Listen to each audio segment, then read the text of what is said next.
Дзе Александр Лукашенко згубіў свайго сярэдняга сына Дмітрыя і што ён кажа пра свайго малодшага сына Мікалая? Чым Ціхановскі бесіць беларускіх сілавікоў і якую страшную перамогу атрымаў Рыгор Азаронак? Вітаем, сябры! Гэта наша Ніва і зараз мы ўсё вам раскажам.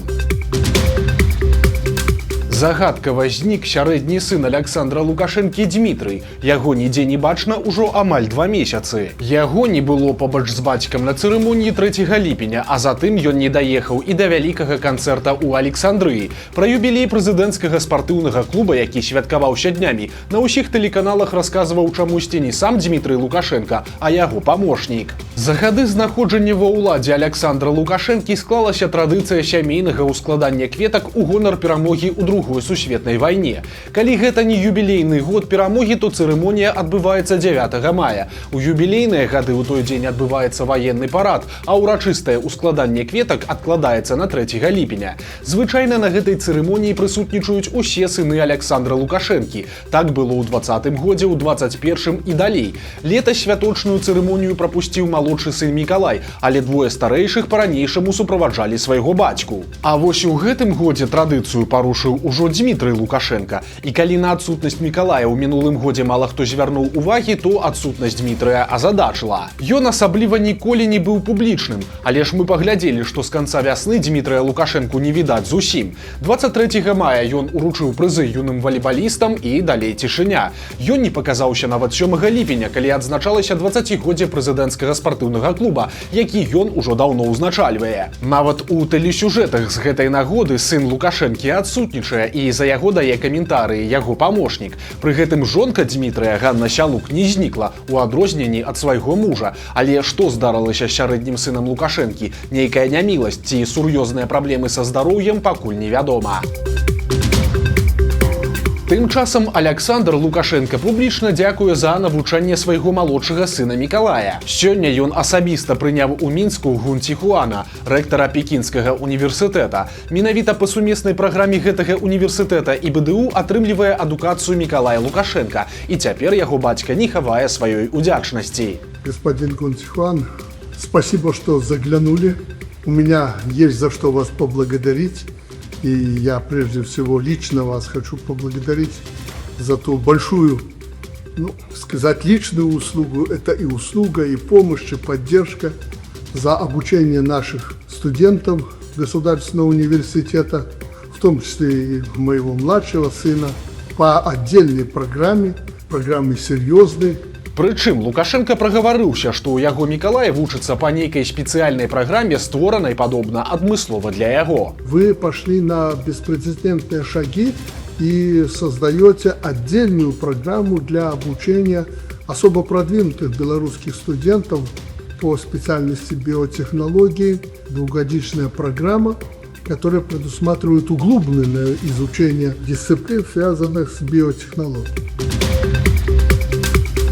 Лукашенко падпісаў закон пра новыя штрафы за адсутнасць бульбы і іншай гародніны. За непастаўку ці недастатковую пастаўку гародніны са стабілізацыйных фондаў альбо за яе адсутнасць у краме ў міжсезонны перыяд прадаўцоў будуць караць грашыма. Штрафы складуць ад 5 да 200 базавых велічынь. Па стане на сёння гэта ад 210 да амаль 8,5 тысяч беларускіх рублёў. Прычым адзначым, што неўзабаве будзе яшчэ адзін новы закон, які ўзмоцніць адказнасць для прадаўцоў на рынках. Бо апошнія праверкі Міністэрства гандлю паказалі шмат парушэнняў, у тым ліку і завышаныя цэны. У будучыні караць за такое плануюць як прадаўцоў, так і адміністрацыю рынкаў. Дарэчы, яшчэ крыху пра гародніну. Белстат апублікаваў афіцыйныя лічбы пра цэны ў чэрвені. Дынаміка нечаканая, бо аказалася, што за месяц у Беларусі найбольш падаражэлі буракі і бульба на 35%, а таксама яблыкі на 26%. А вось найбольш патаннела авакада. Цана на такі экзатычны прадукт упала ажно на 13%. Усе ў шоку, бо беларускія губернатары нечакана выступаюць з заклікамі да беларусаў не лётаць у Расію. На самай справе гэта новы фейк, зроблены з дапамогай сучасных тэхналогій. На дадзены момант вядома пра відэазвароты ад імя старшыні брэсцкага аблвыканкама Пятра Пархомчыка і яго калег з Гомеля і Магілёва Івана Крупко і Анатолія Ісачынкі. Усе звароты маюць ідэнтычны змест. Чыноўнікі заяўляюць, што ў Расіі нібыта адбыўся інцыдэнт з беларускім самалётам, які абстраляла супрацьпаветраная абарона. закона. Але гэта таксама быў фейкавы укід, пра які мы падрабязна расказвалі ў нашых мінулых выпусках. Цяперашні укід абвяргаюць нават прэс-службы беларускіх аблвыканкамаў. Яны сцвярджаюць, што галасы чыноўнікаў згенераваныя штучным інтэлектам, а ў якасці карцінкі, на якую накладаўся гук, узятыя відэа з іх рэальнымі выступленнямі. Так, напрыклад, відэа з пархомчыкам было запісанае яшчэ ў 23-м годзе, і ў ім ён каментаваў пасяджэнне працоўнай групы па супрацоўніцтве Рэспублікі Беларусь і Рэспублікі Татарстан. У беларускіх тэлеграм-каналах спрабуюць знайсці добраахвотнікаў для расійскай арміі. Такія аб'явы з аднолькавым тэкстам заўважыў партал Рэформ у тэлеграм-каналах «Работа ў Брэсце» і «Работа ў Пінску». У гэтых аб'явах абяцаюць, цытата, «найвышэйшыя выплаты, поўнае забеспячэнне, харчаванне, пражыванне, прэміі і простае афармленне, а таксама бясплатны праезд з любога горада. У патрабаваннях да кандыдатаў указана толькі добрае здароўе. Пасля падпісання кантракта будучым акупантам прапануюць агулам 2 мільёны 800 тысяч расійскіх рублёў, а гэта прыкладна 36 тысяч даляраў. Пасля абяцаюць зарплату ў 4000 даляраў і вышэй на месяц. Цытата, у залежнасці ад рэгіёна службы і задач, якія выконваюцца. Але пасля ўвагі журналістаў аб'явы на абодвух рэсурсах былі выдаленыя.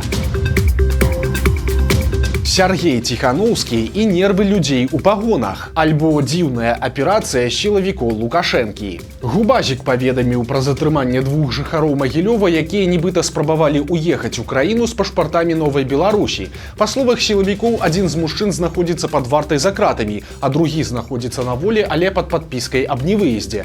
Губазік заяўляе, што арыштаванага мужчыну вінавацяць у садзейнічанні экстрэмісцкай дзейнасці, што можа цягнуць да 6 гадоў пазбаўлення волі. А вось Магілёвіч, што знаходзіцца пад падпіскай, нібыта пагадзіўся заплаціць 10 тысяч даляраў, цытата, у 100-разовым памеры кампенсацыі, спадзяючыся на спыненне крымінальнай справы за фінансаванне экстрэмізму. Але ж выглядае, што ўсё гэта спектакль ад сілавікоў, бо яны пракалоліся на дробязях. Напрыклад, бачна, што дакументы тых затрыманых адрозніваюцца ад так званых пашпартоў Новай Беларусі дробнымі дэталямі, напрыклад, напісаннем назвы краіны. Прадстаўнікі офіса Святланы Ціханаўскай таксама паведамілі, што дакументы на фотаздымках сілавікоў гэта муляжы. Так што падобна, што гэта чарговая пастаноўка і акцыя застрашвання ад лукашэнкаўцаў. Незразумела, праўда, чаго яны раптам схамянуліся, бо тыя пашпарты Новай Беларусі ніякай юрыдычнай сілы не маюць і не прызнаюцца сапраўдным дакументам ніводнай краінай. Але чыста тэарэтычна магчыма, што гэта чарговая нервовая рэакцыя на паводзіны Сяргея Ціханаўскага, бо ён якраз такі нядаўна сфоткаўся з такім жа пашпартам, і цяпер лукашэнкаўцы вырашылі папалохаць усіх астатніх. Маўляў, не ўздумайце паўтараць за Ціханаўскім, бо тады атрымаеце вялікія праблемы.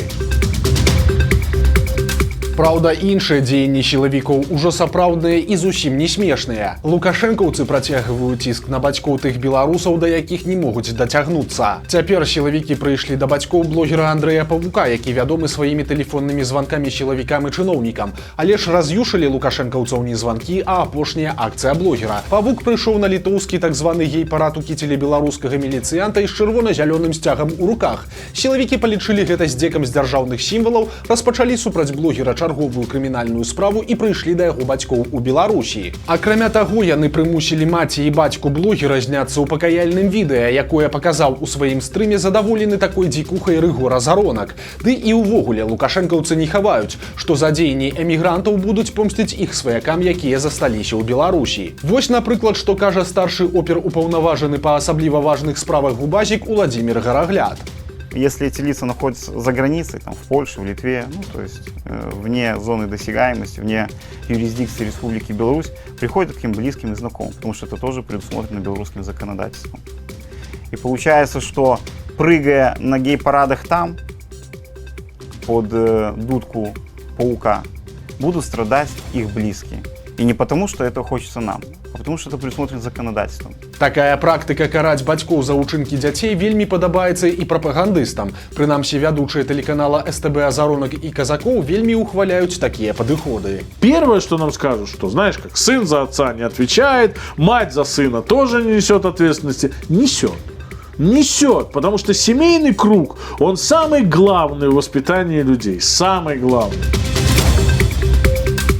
Тым часам Азаронак і кампанія, падобна, усё ж заклявалі вядомага тэлевядучага. Любімая многімі праграма «Падарожжы дылетанта» Юрыя Жыгамонта вярнулася на YouTube праз некалькі гадоў перапынку, але, на жаль, ненадоўга. У маі 25-го года выйшаў новы выпуск, прысвечаны гірвятам Гродзенскай вобласці, які сабраў больш за 70 тысяч праглядаў і фактам свайго існавання прывёў у шаленства прарасійскіх прыхільнікаў Лукашэнкі.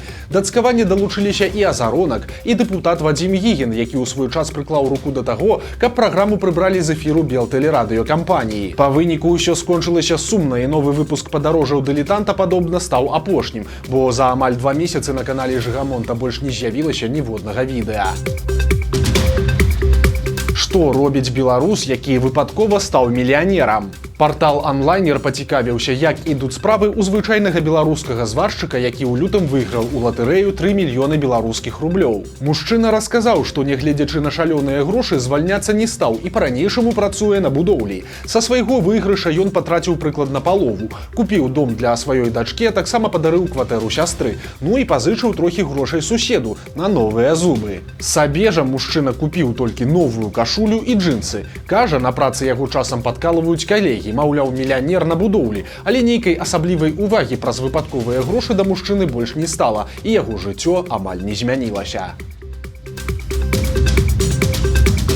5 смерцяў за адны суткі. Пад Мінскам матацыкліст, які ехаў з пасажырам, сутыкнуўся на начной дарозе з ласём, і ўсё скончылася кепска. Пасажыр быў шпіталізаваны з траўмамі, а 31-гадовы кіроўца загінуў на месцы. Жывёла таксама не выжыла. А ў Жыткавіцкім раёне жудасная аварыя забрала жыцці 3 чалавек. Там кіроўца БМВ уляцеў у грузавік ЗІЛ. Па выніку 29-гадовы кіроўца легкавіка і яго 18-гадовы пасажыр загінулі на месцы. Раніцай у бальніцы памёр і яшчэ адзін пасажыр, 30-гадовы мужчына. Цяпер у абставінах здарэння разбіраюцца эксперты і следчыя. Яшчэ адна трагедыя адбылася ў Наваполацку. Там падсобны рабочы зваліўся з вышыні і загінуў. Па даных следства, 27-гадовы мужчына падахвоціўся дапамагчы на будаўнічым аб'екце. На вышыні больш за 8 метраў ён наступіўся і ўпаў на бетоннае перакрыццё. Калі пачалі разбірацца, то аказалася, што работнікі, у тым ліку і загінулы, працавалі без сродкаў індывідуальнай абароны. У людзей не было ані касак, ані мантажных страховачных паясоў.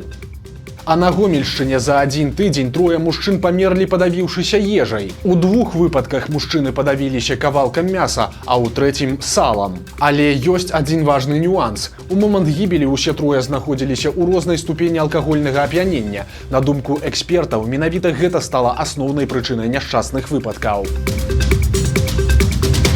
Вынеслі прысуд па рэзанансным ДТЗ, у якім загінула цяжарная жанчына. Усё адбылося яшчэ вясною. Мужчына выехаў на сустрэчную паласу для абгона і сутыкнуўся там з іншым аўто. Па выніку загінула цяжарная пасажырка той сустрэчнай машыны. Цяпер кіроўцу, які быў вінаватым у аварыі, асудзілі на 2 гады калоніі пасялення і пазбавілі яго правоў на 5 гадоў. Акрамя таго, суд абавязаў мужчыну выплаціць кампенсацыю маральнай шкоды сваякам загінулай і яшчэ аднаму пацярпеламу. Агульная сума кампенсацыі перавысіла 135 тысяч беларускіх рублёў. Пад Шчучынам 77-гадовая бабуля стала мамай для буслянят. Пасля моцнага урагану упала дрэва, на якім было буслінае гняздо, і птушанятаў падабрала мясцовая жыхарка Яніна Мечыславаўна. Яна пасяліла птушак у сваім хляве і ўзяла на сябе клопат пра іх харчаванне. Кожны дзень пенсіянерка купляе сваім падапечным свежую рыбу, а тыя ўжо пазнаюць яе голас. Яны гучна шыпяць і пішчаць, калі ўбачаць ежу. Гэта ўсё нагадвае своеасаблівы птушыны дзіцячы сад, бо бацькі птушанят іх не пакінулі. Дарослыя буслы часта прылятаюць наведацца да малых, а непадалёк пабудавалі новае гняздо. Вось такія навіны аўторка. Падпісывайцеся на канал, стаўце лайкі альбо дызлайкі і выказвайце заўвагі ў каментарах. І, канешне, чытайце нашу Ніву, глядзіце нашу Ніву і любіце Беларусь. Да сустрэчы заўтра.